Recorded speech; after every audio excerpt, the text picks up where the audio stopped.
Bonjour tout le monde. Ici, une vidéo assez rapide sur l'épreuve de l'oral 3, donc qui concerne tous les candidats qui préparent le CAPES et qui s'y préparent très rapidement d'ici les oraux de Vichy qui vont arriver.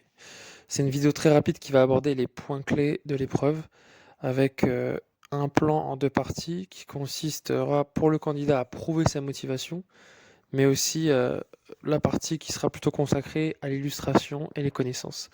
Donc tout d'abord, prouver sa motivation.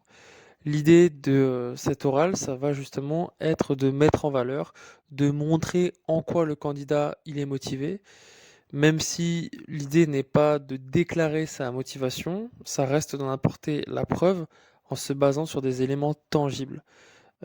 Il est question pour l'enseignant de montrer, le futur enseignant, ce que le métier d'enseignant veut dire pour lui. Donc il existe différentes manières d'être enseignant, d'enseigner, et il s'agit pour le candidat de montrer en quoi certains aspects de l'enseignement l'attirent plus et en quoi il a été capable de les affirmer à travers ses expériences et en quoi ça demande encore à s'affirmer.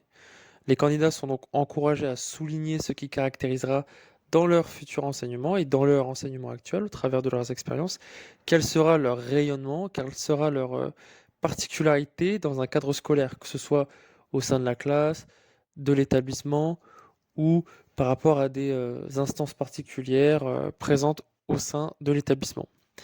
Pour le candidat, donc dans toujours ce premier point, il faut qu'il argumente en s'appuyant sur des expériences vécues dans des cadres multiples, de ne pas simplement isoler certains traits qu'il aurait pu acquérir dans le monde de l'enseignement, mais voilà, de puiser dans tout ce qu'il aura pu apprendre au plan bénévole, au plan citoyen, des engagements politiques, dans des événements sportifs, caritatifs, dans la vie associative, dans des expériences professionnelles aussi autres que celle de l'enseignement, pour vraiment montrer sa singularité en tant que candidat.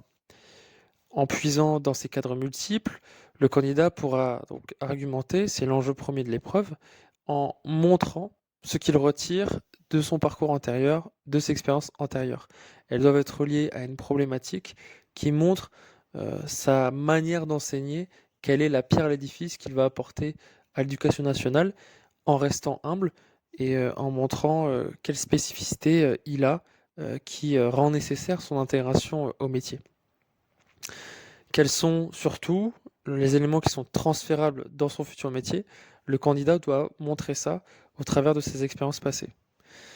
La deuxième partie, ça concerne plutôt l'illustration et les connaissances. Le candidat doit faire des références à différents niveaux d'intervention, donc qu'il aura eu, que ce soit en classe, à l'AS, en section, face à un élève, face à un groupe d'élèves, avec une équipe pédagogique, qu'elle soit EPS, dans une classe, d'autres disciplines, dans le cadre de projets interdisciplinaires, etc. L'idée, c'est de différencier donc les différents niveaux d'intervention de l'enseignant, donc le champ le plus large possible où l'action de l'enseignant s'exerce, donc pour exercer le métier d'enseignant. Ça peut voilà, se rapporter à la classe, l'établissement, la communauté éducative grossièrement.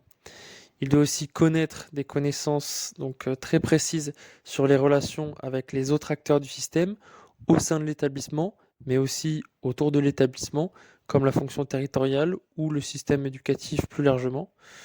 Euh, il y aurait un point assez important à noter concernant l'investissement à court terme ou un investissement qui se limiterait à l'EPS et à la classe.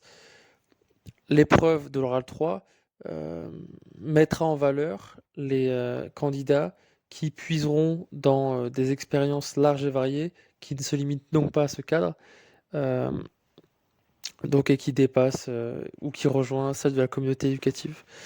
Donc pour résumer, il y a deux points vraiment dans lesquels le candidat doit s'inscrire. Une motivation prouvée à partir d'arguments en lien avec des expériences singulières et illustrer son parcours de la manière la plus précise et la plus honnête possible en ayant des connaissances variées sur le système éducatif, ses acteurs, mais aussi son fonctionnement. Bon courage.